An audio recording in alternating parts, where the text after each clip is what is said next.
Información precisa, completa, veraz, objetiva e independiente. Directo a tu pantalla. Voz de América en RCR 750.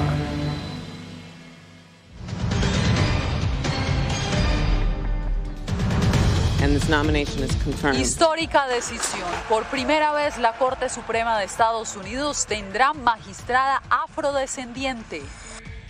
Ucrania pide a sus aliados más armamento para contener el ataque ruso. Además, desde Tijuana, una familia de ucranianos que busca refugio en Estados Unidos cuenta su odisea para huir de la guerra. Y le explicamos cómo será el proceso de solicitud de asilo en Estados Unidos tras la derogatoria del título 42. Desde Washington comienzan las noticias en El Mundo al Día. En una apretada votación, Estados Unidos confirmó por primera vez a una magistrada afrodescendiente como miembro de la Corte Suprema. En una decisión que quedó 53-50, el Pleno del Senado aprobó a Ketanji Brown Jackson. Jacopo Luzzi nos acompaña desde Washington con más detalles. Jacopo, este es un hecho histórico.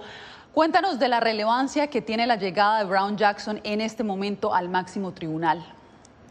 Así es, Yasmín, una votación histórica, sobre todo en el medio de un Senado estadounidense muy dividido. De hecho, los republicanos acusaron a Jackson de ser una jueza liberal extremista, mientras los demócratas resaltaron la confirmación como una fecha edificante por el avance de una comunidad como la afrodescendiente, que no suele tener la justa representación en puestos de poder. Además, es muy importante y histórica porque ahora con Jackson, 4 de los 9 jueces de la Corte Suprema serán mujeres por la primera vez en la historia.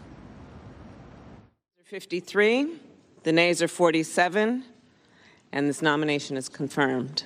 Se hizo historia este jueves cuando el Senado votó para confirmar a la primera mujer afrodescendiente en la Corte Suprema de Estados Unidos en sus 233 años de historia. Mr. Carper, aye. Mr. Casey. Necesitando únicamente una mayoría simple en el Pleno para ser aprobada la nominación, 53 senadores votaron a favor de la jueza Ketanji Brown Jackson. Todos los 50 senadores demócratas y también 3 republicanos que rompieron las filas con su partido, el cual había rechazado ampliamente a la candidata. Este es un día maravilloso, un día alegre, un día inspirador para el Senado, para la Corte Suprema, para los Estados Unidos de América. La administración Biden dejó que los radicales dirigieran el espectáculo y hoy la extrema izquierda tendrá un juez en la Corte Suprema que querían. Jackson reemplazará al juez Stephen Breyer, quien se jubilará este verano después de 28 años en la Corte Suprema. Según los expertos, la presencia de Jackson podría garantizar más equidad. Una jueza que ha experimentado el racismo y el sexismo continuamente a lo largo de su vida, tendremos una visión diferente de lo que se necesita para hacer efectiva la garantía de igual protección en un contexto dado. Mirando al histórico de los jueces, Jackson, con solo 51 años de edad, podría quedarse en la Corte Suprema al menos 30 años y con sus decisiones, según los expertos, influenciará el futuro de Estados Unidos en los años venideros. En la Casa Blanca, el presidente Joe Biden y Brown Jackson observaron la votación desde la Sala Roosevelt. Fue un evento privado, pero mirando las fotos, la celebración fue muy grande por esta histórica confirmación, con una ceremonia, Yasmín, que tendrá lugar en la Casa Blanca mañana. Así es, Jacopo, gracias. Y la abogada, nacida hace 51 años en Washington, D.C., cuenta con una destacada carrera durante la cual ocupó diversas posiciones en el sistema judicial estadounidense. Diva Lizette Cash nos cuenta más sobre quién es Ketanji Brown Jackson y por qué su nombramiento es un hito para la historia de este país. I have been a judge for nearly a decade now, and He sido jueza durante casi una década y me tomo muy en serio esa responsabilidad y mi deber de ser independiente. Decido los casos desde una postura neutral, evalúo los hechos e interpreto y aplico la ley a los hechos del caso ante mí, sin temor ni favoritismo, de conformidad con mi juramento judicial. Without fear or favor, consistent with my judicial oath. Ella es Ketanji Brown Jackson. Su década como jueza incluye la Corte Federal del Distrito de Columbia y más recientemente la Corte Federal de Apelaciones del Circuito de D.C. Previamente se desempeñó durante 15 años como abogada de oficio y asistió al juez del Tribunal Supremo, Stephen Breyer, a quien ahora reemplaza. Casada y con 2 hijas, Jackson recientemente ordenó la comparecencia del abogado de Donald Trump para testificar en el Capitolio y formó parte del panel que falló en contra de que el exmandatario evitara entregar los registros de la Casa Blanca al Congreso. La washingtoniana es ahora un hito para la diáspora afropolítica estadounidense. Veo a mis antepasados y a los tuyos. Nadie me va a robar la alegría de esa mujer en la calle, ni las llamadas que estoy recibiendo, ni los mensajes. Nadie me va a robar esa alegría. Te has ganado este lugar. Eres digna. Eres una gran estadounidense. La historia escribe a Ketanji Brown Jackson como la tercera persona afrodescendiente en sentarse en la Corte Suprema y la 6ª mujer que integra el máximo tribunal. Tiva Lizette Cash, Voz de América, Washington.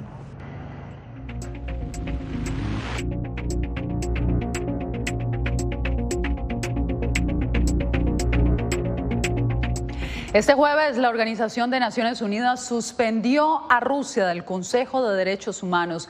José Pernalete nos cuenta que esta medida ocurre al mismo tiempo que Ucrania solicita más armas a la comunidad internacional para defenderse del ataque de Rusia.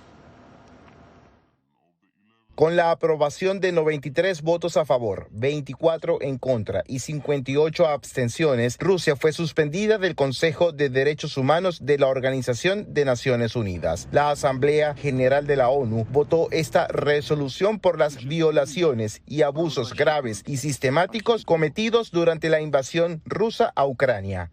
Bucha y docenas de otras ciudades y pueblos ucranianos donde miles de residentes pacíficos han sido asesinados, torturados, violados, adoptados y robados por el ejército ruso sirven como ejemplo de cuán dramáticamente lejos ha ido la Federación Rusa de sus declaraciones iniciales en los derechos humanos. Del hemisferio, Argentina, Chile, Colombia y Perú votaron a favor de la suspensión. México se abstuvo mientras Cuba votó en contra junto a China, Siria y Bielorrusia. Esta resolución se adoptó mientras el ministro de Relaciones Exteriores de Ucrania, Dmytro Kuleba, instó a la OTAN a proporcionar más armamento a su país para ayudar a prevenir más atrocidades como las reportadas en la ciudad de Bucha.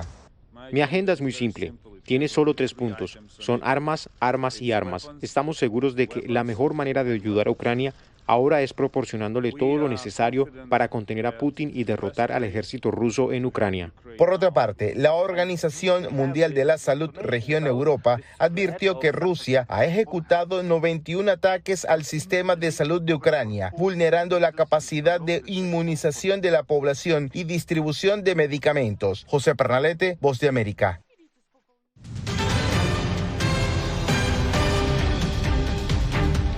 Tijuana se ha convertido en el lugar de encuentro de muchos ucranianos que buscan refugio en Estados Unidos tras escapar de la guerra en su país. Nuestra enviada especial a la frontera, Celia Mendoza, conversó con varios de ellos a pocos metros de la garita de El Chaparral en la frontera.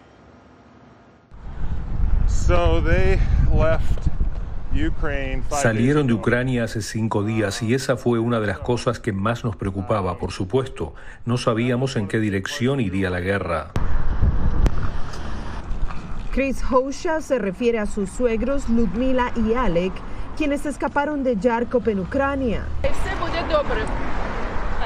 Una decisión forzada por la guerra, explicó a La Voz de América a su yerno, quien viajó a reunirse con ellos en Polonia, desde donde salieron rumbo a Tijuana, en esta su primera salida del país.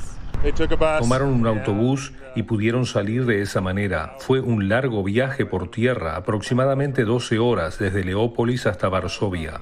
Con su vida empacada en una maleta, esta pareja que solo habla su lengua iban camino a verse con su hija en Concord, en el Bay Area. se unió a los casi 2.000 refugiados ucranianos que han llegado a Tijuana en las últimas semanas y para quienes se ha habilitado de manera exclusiva el paso peatonal del Chaparral Pedwest. A través de estos módulos se van a poder estar atendiendo a las familias para agilizar su solicitud. Uno tras otro, cada 2 horas, 50 personas están cruzando con la ayuda de voluntarios en ambos lados de la frontera. Entre ellos está Arturo Barraza, quien espera por los refugiados ucranianos del lado estadounidense. Los llevamos de aquí al aeropuerto o si se tienen que quedar aquí unos 2-3 días, los ponemos en la iglesia, tenemos donde quedarse, que se queden.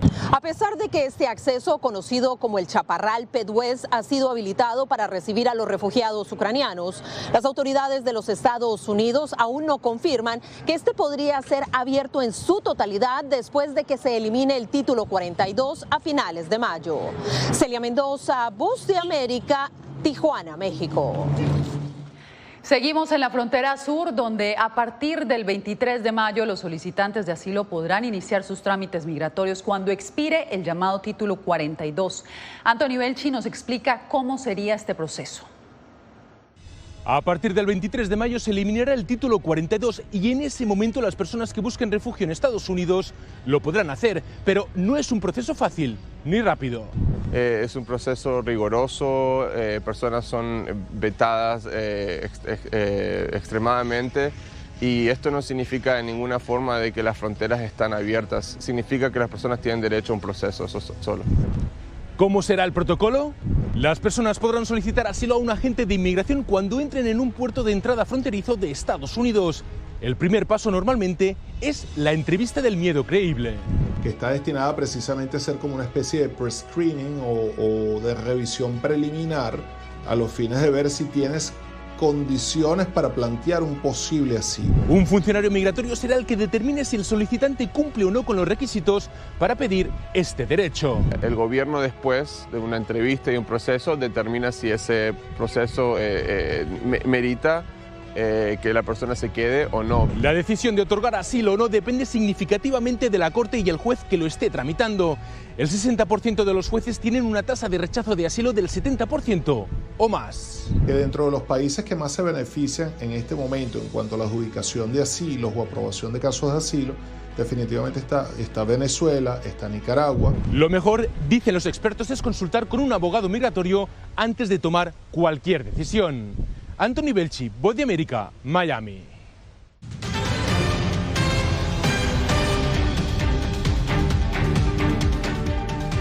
La presidenta de la Cámara de Representantes de Estados Unidos, Nancy Pelosi, dio positivo al coronavirus este jueves. Su despacho también anunció que la demócrata de 82 años no muestra síntomas asociados al virus y está aislada. La portavoz confirmó que Pelosi está completamente vacunada contra el coronavirus.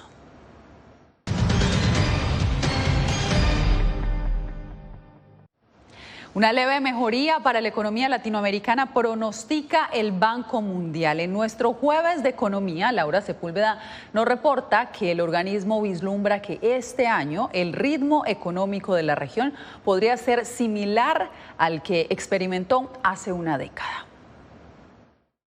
Una lenta recuperación experimenta la región de América Latina y el Caribe en materia económica, gracias a la cual retoma el ritmo de la década previa, cuando el crecimiento era de 2,2%, mientras la economía global se expandía en 3,1%.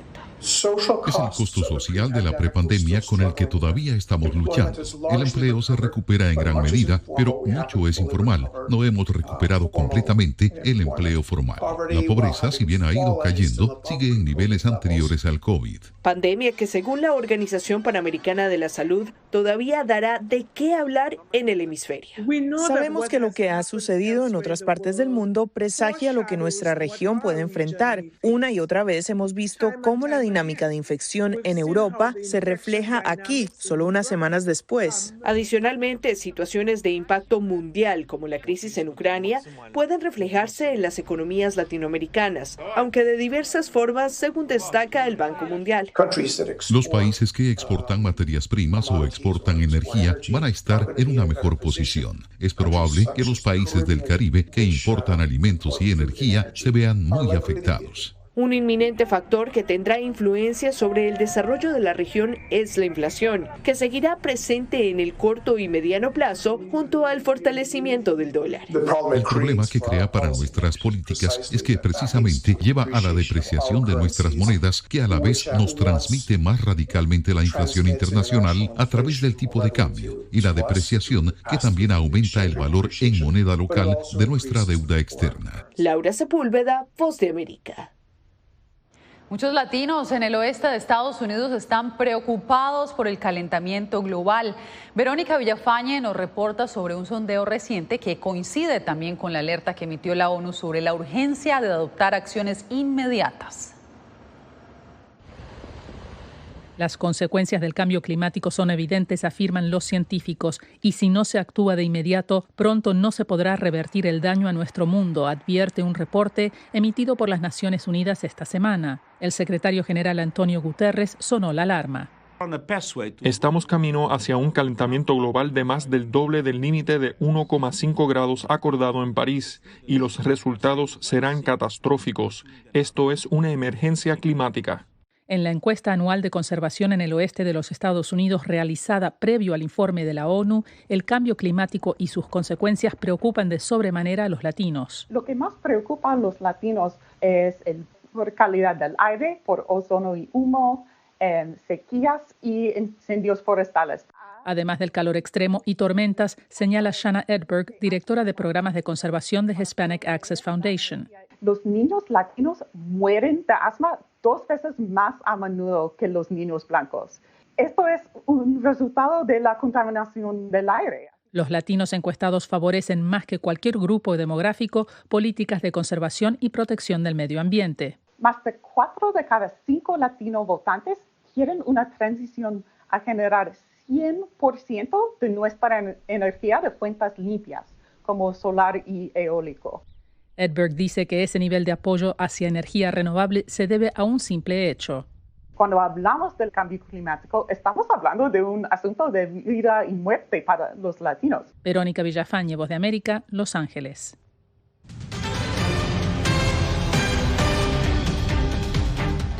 En Venezuela, familiares de presos políticos acudieron junto a dirigentes opositores hasta la sede de la ONU en Caracas para solicitar que el organismo interceda por su liberación. Álvaro Algarra nos informa que algunos de ellos llevan hasta 19 años tras las rejas. Catherine Molina denuncia que su padre, el exfuncionario de la extinta Policía Metropolitana en Caracas, Luis Enrique Molina, ha permanecido durante 19 años preso tras ser sentenciado a 30 años por los hechos ocurridos en abril de 2002. Catherine relata lo duro que ha sido para ella alcanzar los 21 años de edad sin tener a su padre en casa. Para nosotros fue demasiado duro asimilar que mi papá no iba a estar ni para un cumpleaños, ni para una Navidad, para nada. En realidad, yo crecí viendo a mi papá en Ramo Verde.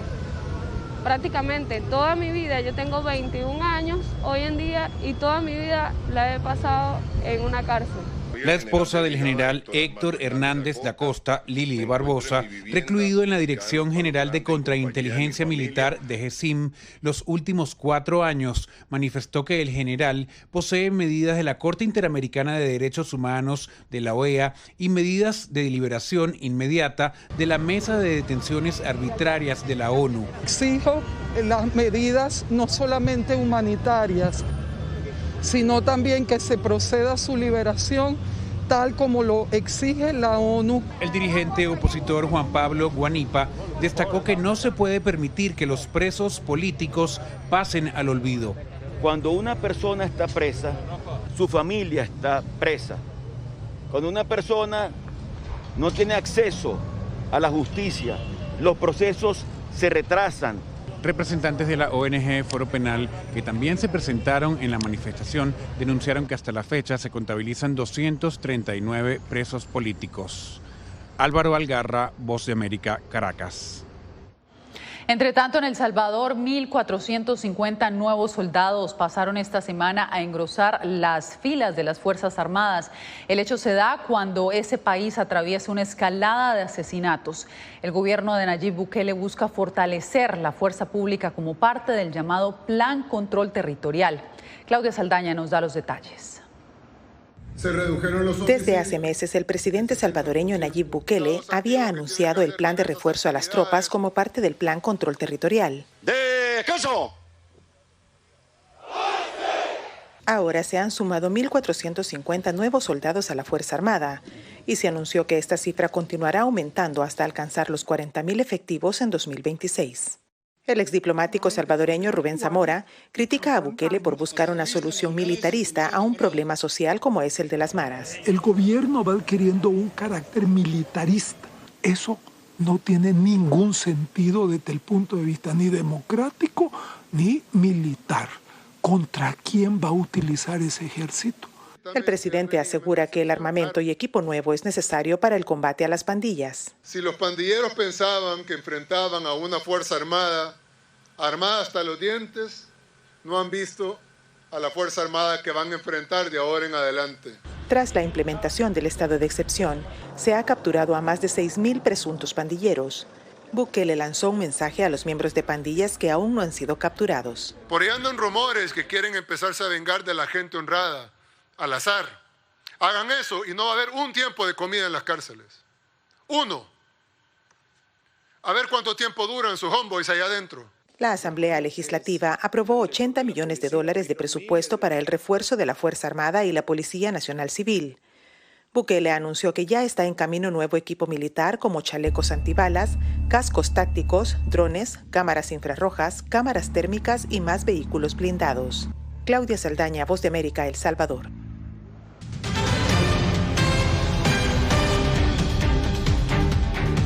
La vida de una boliviana de la etnia aymara cambiará radicalmente en los próximos meses cuando deje sus actividades en el campo para iniciar su maestría tras ser becada para estudiar lenguas nativas en Estados Unidos.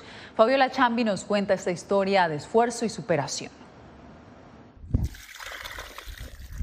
Mary Mamani disfruta la inmensidad del campo en una zona rural de El Alto en Bolivia, cuidando a sus animales y hablando de sus cultivos, mientras responde las preguntas de La Voz de América sobre sus planes en Estados Unidos y la nostalgia de dejar su comunidad. Siento que los días están pasando muy rápido porque voy a perderme por un año y a mí me gusta mucho esto del campo. Tengo a mis animalitos también. Mary tiene 26 años, es la primera de su familia que terminó la universidad y ahora podrá estudiar una maestría en lenguas nativoamericanas y lingüística en la Universidad de Arizona.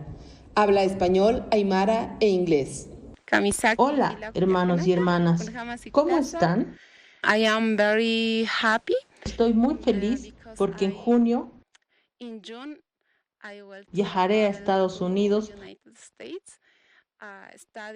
a estudiar lenguas originarias. Original languages. Llegar a este punto no fue fácil. Elaboró una postulación sobre lenguas nativas que la validó para acceder a esta beca, pero aún tiene muchos sueños. Quisiera hacer muchas cosas a nivel profesional como también personal. En mis estudios quisiera continuar todavía, tener un doctorado, hacer el aymara o documentar la lengua aymara. Aunque pronto la vida de Mary dará un giro, ella tiene el sueño de volver y seguir trabajando por la revalorización de las lenguas nativas y la cultura en el país. Fabiola Chambi, Voz de América, Bolivia. Un colombiano pasó de ser profesor de deportes para convertirse en artista de acrobacias callejeras en Brasil. Se trata de Cristian Larrota, a quien muchos llaman el hombre araña. Este hombre de 34 años se mudó a Brasil en busca de mejores oportunidades y para sostener a su familia ha encarnado a numerosos superhéroes en semáforos de ese país. Aunque el tema de las acrobacias parece dársele muy fácil, Larrota espera encontrar un empleo estable para ofrecerle una mejor calidad de vida a sus 2 hijos. Con esta historia llegamos al final del Mundo al Día. Les agradecemos por su sintonía.